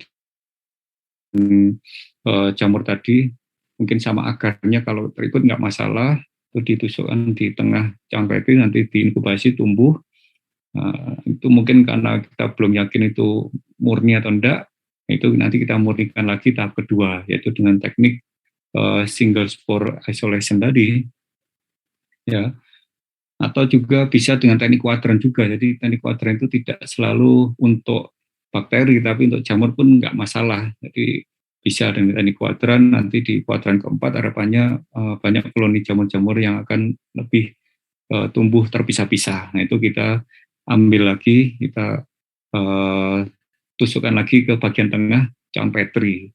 Nah, itu untuk memastikan sudah benar-benar murni atau tidak. Nah, kalau untuk bakteri, misalnya kita sudah dapat di teknik kuadran tadi, sudah murni, yaitu bisa langsung kita pindahkan ke agar miring, selain agar, atau ya ke cawan Petri lagi dengan strict continuous itu ya, kalau sudah yakin murni, untuk supaya kita punya stok aja, strict continuous di cawan Petri atau strict continuous di agar miring, itu untuk stok kultur, nanti disimpan setelah diinkubasi tumbuh baru disimpan di suhu 4 derajat untuk penyimpanan jangka pendek. Nah, kembali lagi ke jamur dengan single spore isolation tadi, untuk tekniknya itu bisa dibaca di modul ya. Berbeda ya, single spore isolation-nya di video sama yang di modul. Kalau yang di modul itu lebih, menurut saya lebih teliti lagi ya, lebih valid ya, karena benar-benar satu spora yang diambil. Kalau yang tadi yang single spore tadi dengan teknik pengenceran bertingkat, konsepnya juga sama ya seperti bakteri. CFU itu colony forming unit, jadi ada koloni yang tumbuh dari hasil serial dilution itu adalah berasal dari satu sel yang kemudian tumbuh menjadi banyak, akhirnya muncul seperti koloni. Jamur juga sama ya, dari satu spora kemudian berkembang jadi koloni jamur tadi. Nah, untuk memastikan bahwa kita sudah benar-benar memurnikan dari spora tunggal, maka bisa dengan teknik tadi itu, artinya yang di modul tersebut. Jadi suspensi sporanya itu kita larutkan. Jadi misalnya kita punya dalam cairan Petri ya, yang sudah kita kultur yang tunggal ya, kita tapi ingin memurnikan lagi ya untuk mendapatkan satu spora di cairan Petri sudah tumbuh, jamurnya sudah menyebar gitu merata, kurang lebih inkubasi 3-4 hari. Biasanya itu maksimal ya 7 hari gitu ya untuk jamur. Kemudian itu dituangkan aqueous steril, kadang juga bisa twin 80, 1%. Nah, twin 80 kan surfaktan ya. Surfaktan itu dia akan memudahkan sekali memisahkan spora tadi. Kalau air mungkin akan bisa bisa mudah menyatu dengan pelarut substrat apapun, tapi kalau surfaktan itu hanya di permukaan saja, jadi tidak sampai mengenai hifanya, jadi kita benar-benar mendapatkan sporanya. Nah, setelah itu kita pindahkan ke cairan Petri yang ada media namanya water agar, jadi agar air, jadi nggak ada nutrisinya, jadi isinya hanya agar, agar-agar itu agar khusus untuk media ya, ditambahkan air, jadi tidak ada sukros atau dextrose itu atau bahkan glukosa, nggak ada. Karena prinsip di single spora itu bagaimana spora tadi supaya tergerminasi ya, awalnya dorman menjadi berkecambah. Nah, kan untuk kalau spora supaya berkecambah kan mudah, hanya butuh kelembapan aja kan, butuh air saja. Nah, setelah di permukaan jamur tadi ditambahkan aqueous steril atau twin 81% tadi, itu dipindahkan ke di tengah lah untuk mudahnya untuk latihan di cairan Petri yang mengandung agar air. Taruh aja di tengah berapa tetes, mungkin 5 tetes itu. Nah, setelah itu diinkubasi dengan kondisi terbuka. Nah, kalau terbuka mungkin perlu diinkubasinya di suhu ruang ya, di LAF tadi karena udaranya yang bersih. Itu diamati setiap 12 jam sekali, diambil gitu. Di kondisi terbuka itu harapannya supaya ada penguapan air tadi, sehingga jamur tadi sedikit menyatu dengan agar air tadi. Nah, setiap 12 jam sekali diamati menggunakan mikroskop stereo yang biasanya di ekologi itu untuk pengamatan serangga. Itu dilihat ciri-ciri jamur yang berkecambah itu ada sedikit kayak serabut-serabutnya di sekitar spora tadi. Oleh sporanya bulat itu ada serabutnya gitu muncul lah, itu baru nanti ini sudah berkecambah misalnya 12 jam pertama. Nah, itu langsung diambil karena tadi dengan dicongkel sedikit agarnya juga ikut, itu lebarnya atau luasnya nggak sampai 1 cm ya, sekitar mili, maksimal 2 mm persegi gitulah, karena kan spora kan kecil sekali. Nah, dari situ dipindahkan ke media PDA, media yang bernutrisi. Nah, dengan begitu sudah dipastikan sporanya tunggal. Jadi teknik dasar single spore ini memang ya perlu pengalaman dan latihan terus-menerus supaya tadi ya bisa membedakan ini sudah berkecambah atau belum. Dan yang paling susah adalah mengambil single spore tadi supaya tidak tercampur dengan spora lainnya. Nah, itu yang perlu diketahui prinsip dasarnya ya. Itu single spore, spora, kemudian apa lagi? Ya, saya rasa itu yang mungkin dari Nimas tadi ada nggak pertanyaan yang mungkin perlu diperjelas lagi dari mahasiswa tadi?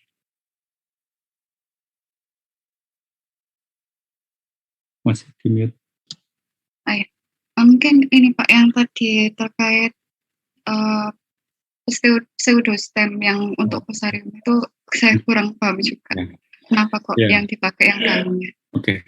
Ya, ini menarik ya terkait isolasi jamur tadi kan di misalnya sampel tanah.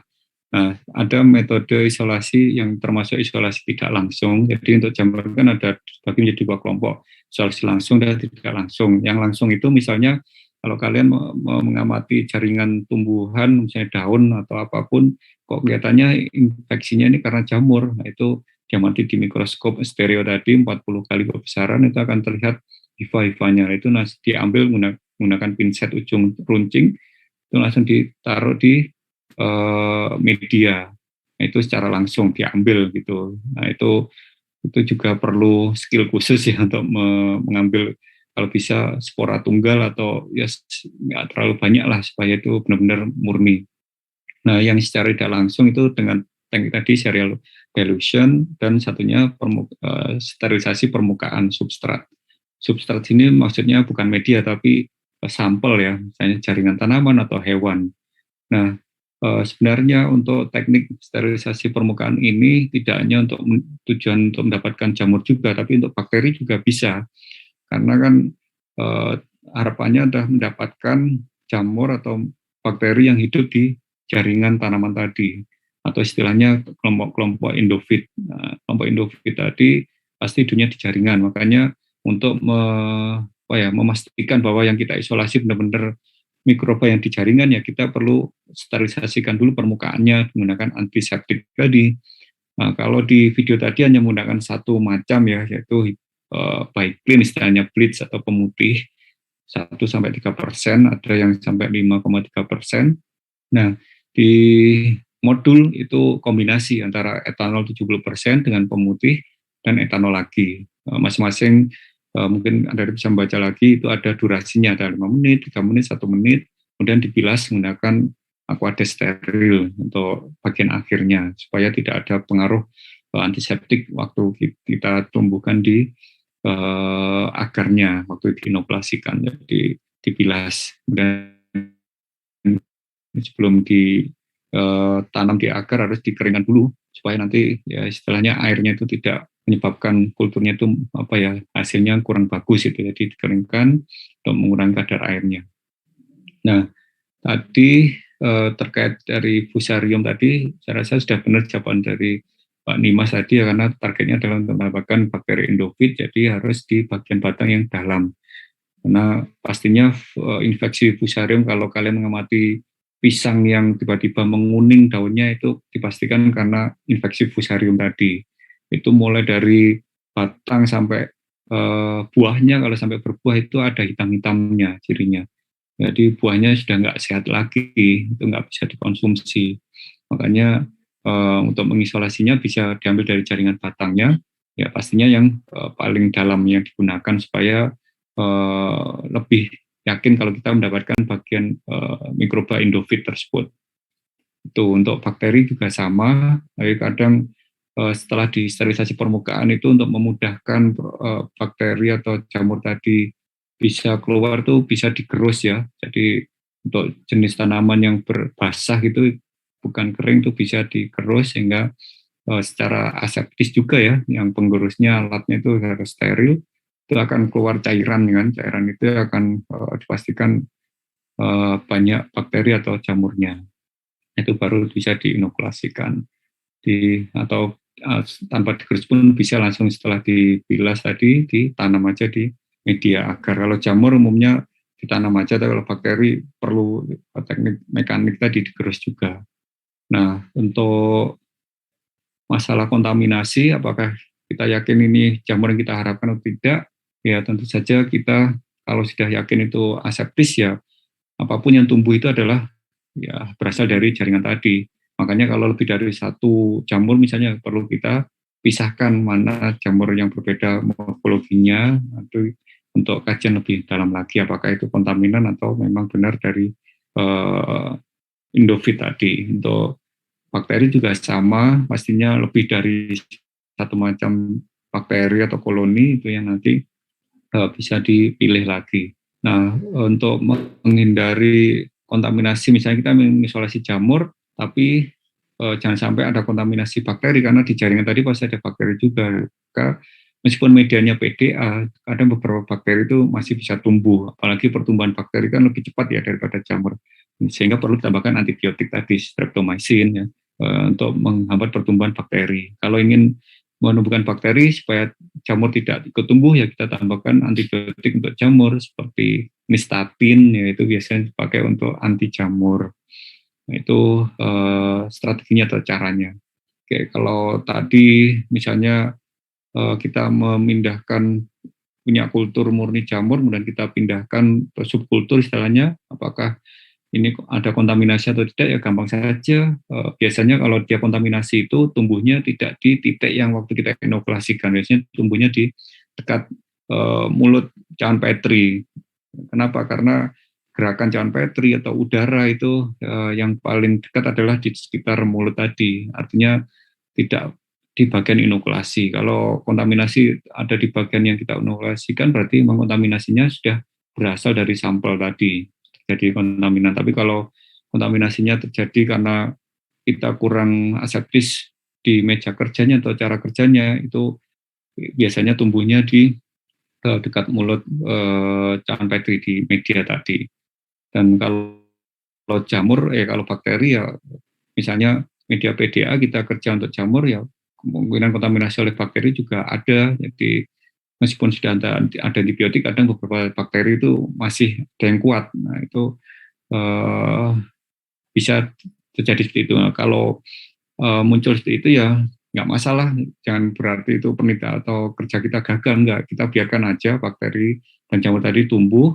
Nah, kalau jamurnya sudah kelihatan mulai ada hifanya, baru kita murnikan lagi dengan hati-hati supaya tidak ada kontaminasi. Nah, itu kita pisahkanlah dengan kontaminan bakteri tadi, kita tumbuhkan ke media baru lagi.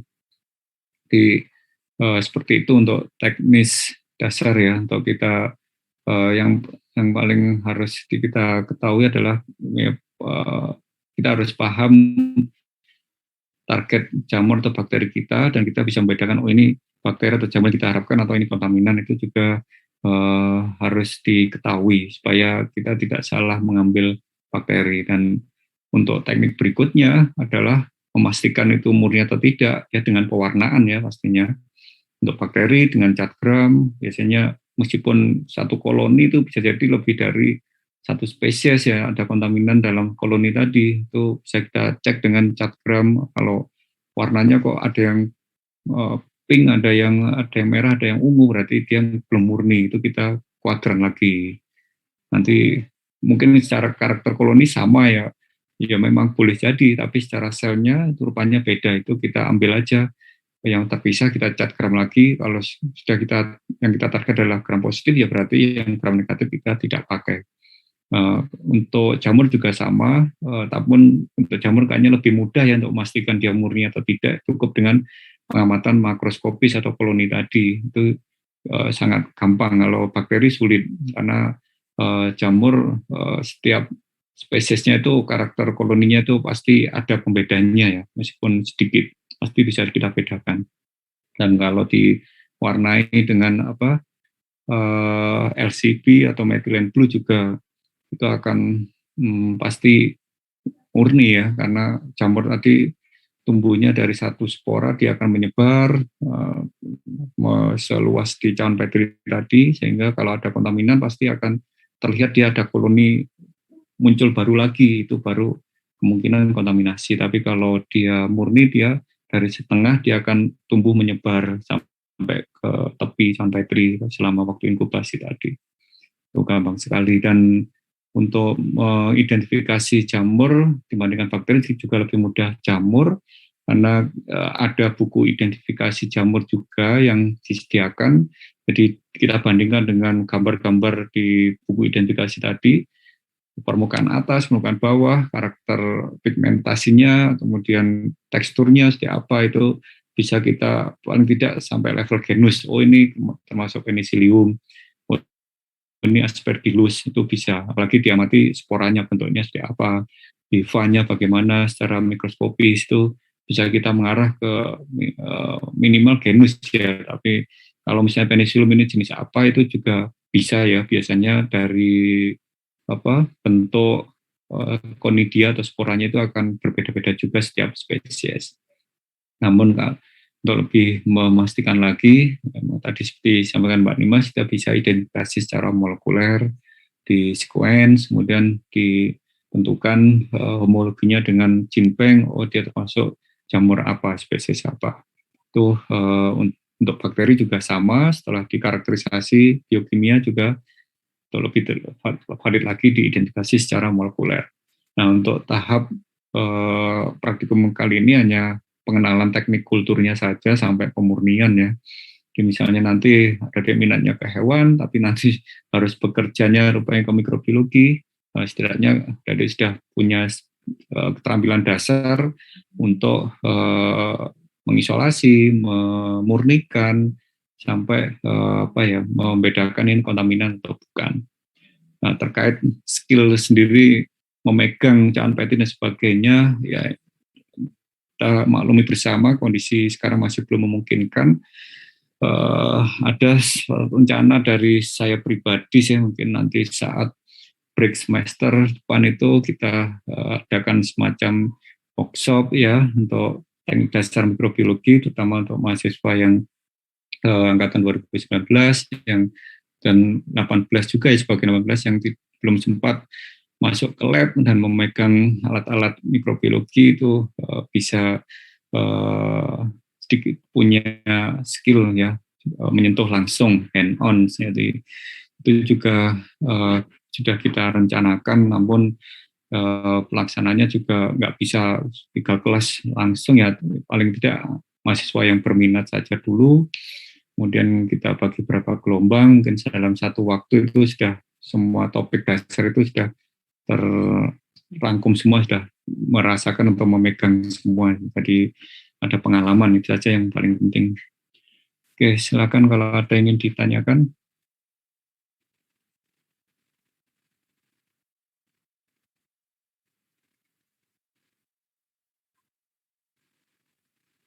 Oke. Nah, untuk topik minggu depan adalah bagaimana cara memperbanyak isolasi virus ya. Kita gunakan virus yang relatif aman, yaitu bakterofag.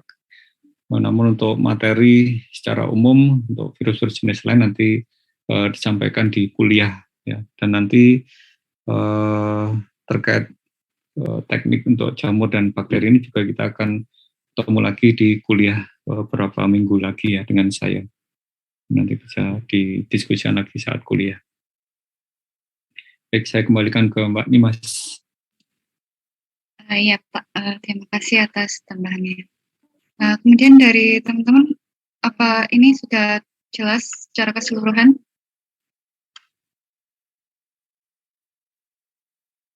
Kalau misal sudah, mungkin kita bisa langsung ke ini ya, beralih ke format laporannya. Sebentar.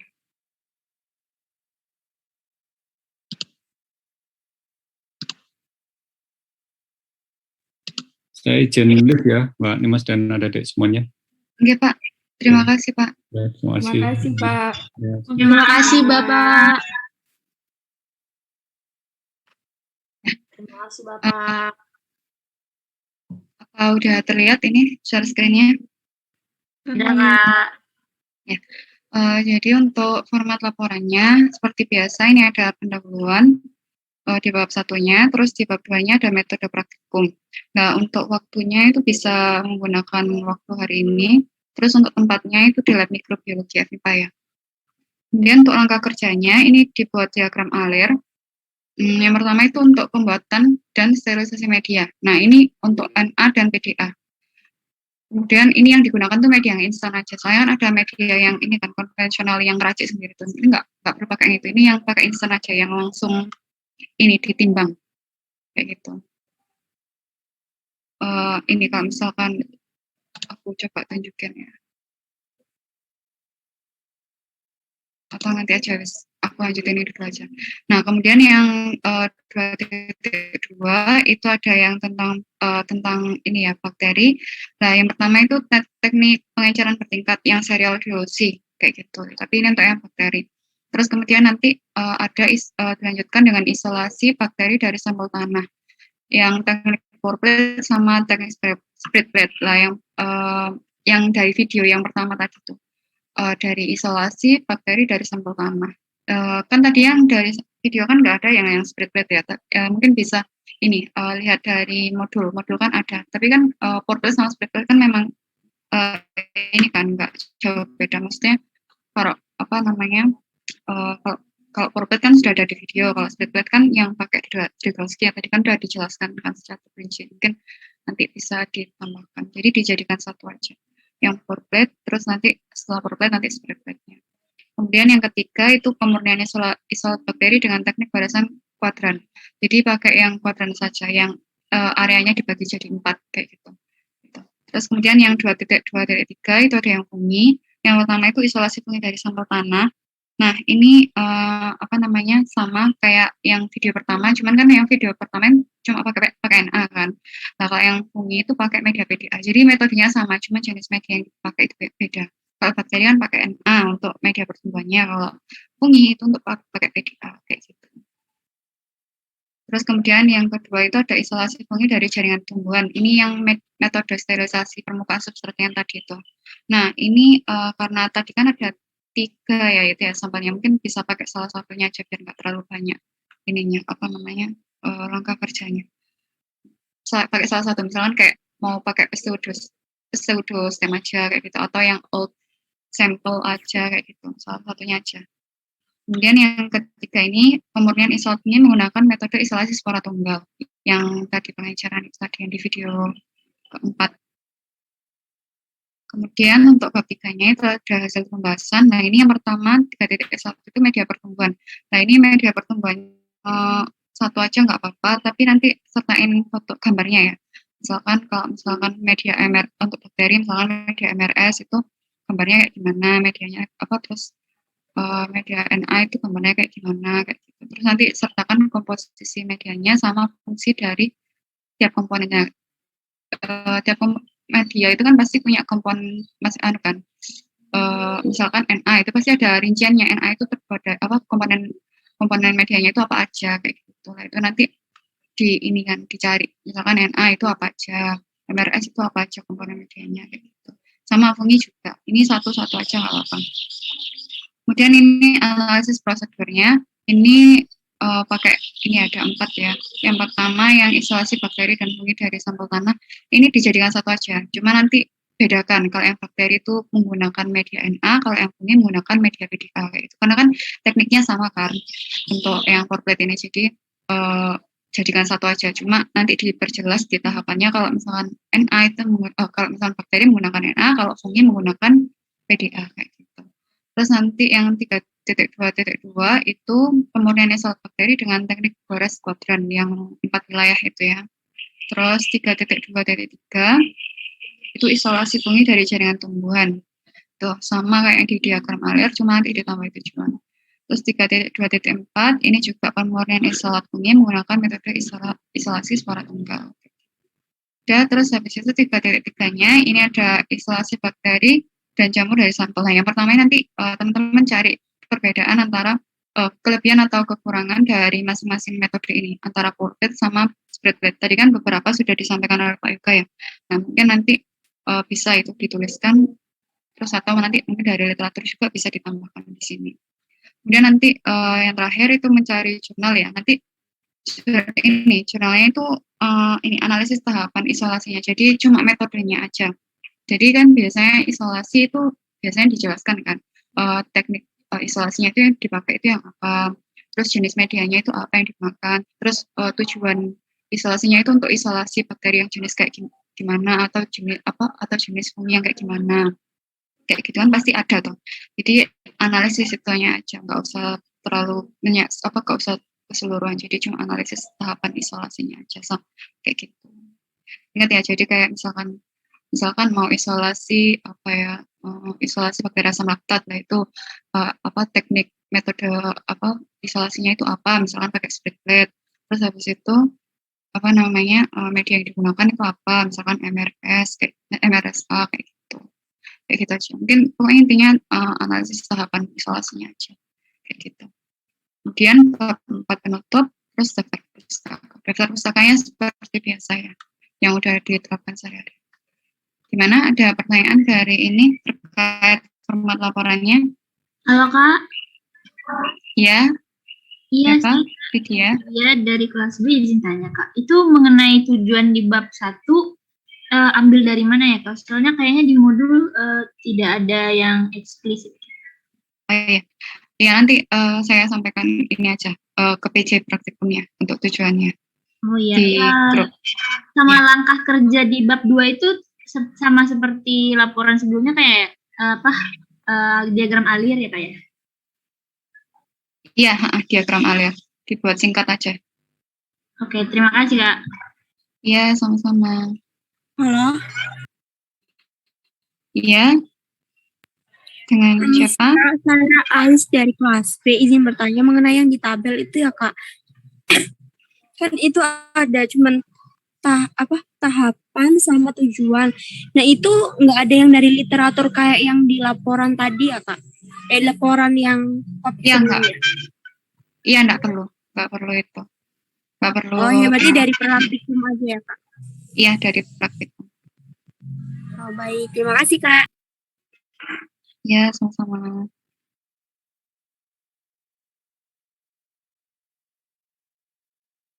Ada lagi dari teman-teman? Atau udah jelas untuk format laporan? Oh ya? Siapa? Ya, saya Misha Kak izin bertanya. Untuk yang diagram alir yang di bagian 2.2.2 sama yang 2.2.3 itu kira-kira itu nyambung semua atau kita boleh buat subbab lagi kayak misalnya 2.2.2.1 gitu Kak? Oh iya, nggak apa-apa kok. Soalnya ini memang terpisah. Teknik pengecaran ketingkat sendiri, terus isolasi bakteri dari sampel tanah sendiri, kayak gitu. Jadi dibuat subbab lagi nggak apa-apa kok. Nggak masalah. Oh, iya. Baik Kak, terima kasih. Ya. Yang lain?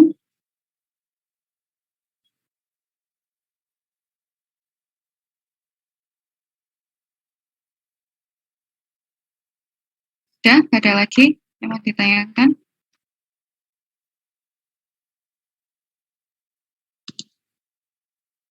Oke. Untuk ini terkait video tadi atau dari penjelasan Bapaknya, mungkin ada yang mau ditanyakan lagi dari teman-teman?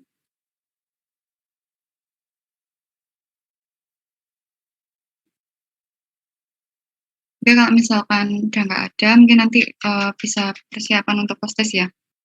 Mungkin bisa jam 3.05 mungkin mau dimulai post-testnya? Atau mau jam berapa? Bisa ya, jam 3.05 ya dimulai. Jam 3.05. Oke. Boleh Kak. Ya, teman-teman bisa persiapan belajarnya. Aku coba upload